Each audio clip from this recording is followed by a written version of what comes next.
Sadness in anime is not loud, it whispers.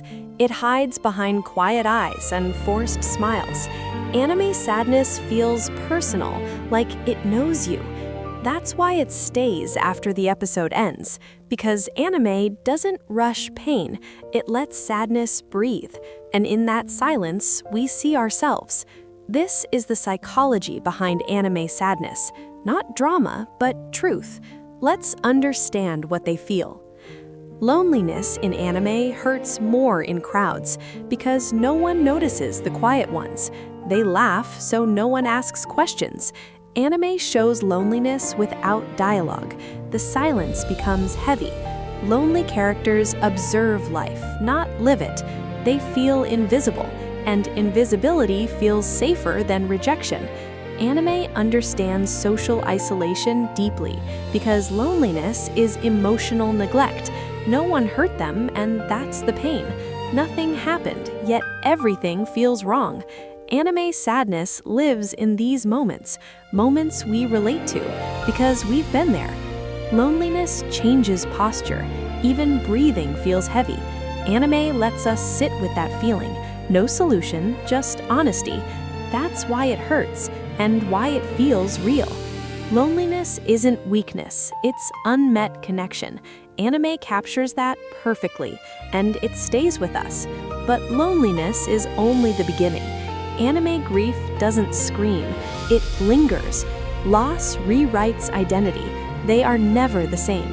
Anime shows grief as exhaustion. Even memories hurt, especially the happy ones, because they're gone. Anime understands complicated grief, missing someone who shaped you.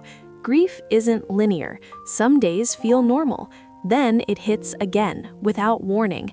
Anime gives grief time, because healing isn't fast, and sometimes never complete. Grief becomes part of them, a quiet companion. Anime doesn't erase pain, it shows how we carry it. That's realism. That's why it hurts us, because it mirrors life. Some pain is never spoken. Anime trauma lives in pauses, in flinches, in avoidance. Trauma isolates the mind. Anime respects that silence because words can't hold it, so the body remembers instead. Trauma changes perception. Safety feels unfamiliar. Anime shows this subtly, not with explanations, but behavior. This is psychological accuracy. Trauma isn't meekness, it's survival. Anime honors that. That's why it resonates, because someone understands, even without words. Anime sadness often turns inward. They blame themselves, even when it's not their fault. This creates existential pain, questioning worth, questioning meaning. Anime explores this deeply through internal conflict, not speeches, but moments. Existential sadness feels empty, not dramatic, just heavy. Anime captures that weight without judgment, just observation. That's empathy. That's art. That's why it stays. Silence teaches more than words. Guilt grows in quiet minds. They carry blame alone. Responsibility becomes a burden, even for things they couldn't control. Anime shows this gently through hesitation, through doubt, through self-questioning. Existential sadness asks why we exist and why we suffer. Anime doesn't answer, it lets the question remain. That honesty hurts, but it heals, because we feel seen.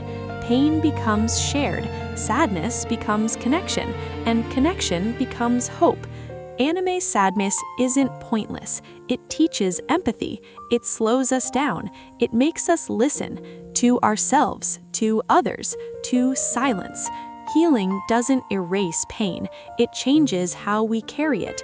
Growth comes quietly, through understanding, through patience. Anime sadness creates meaning, even in darkness, especially in darkness, because light needs contrast. Your favorite characters feel pain because they're human inside, just like us. That's why we remember them. That's why they stay, and that's why anime heals.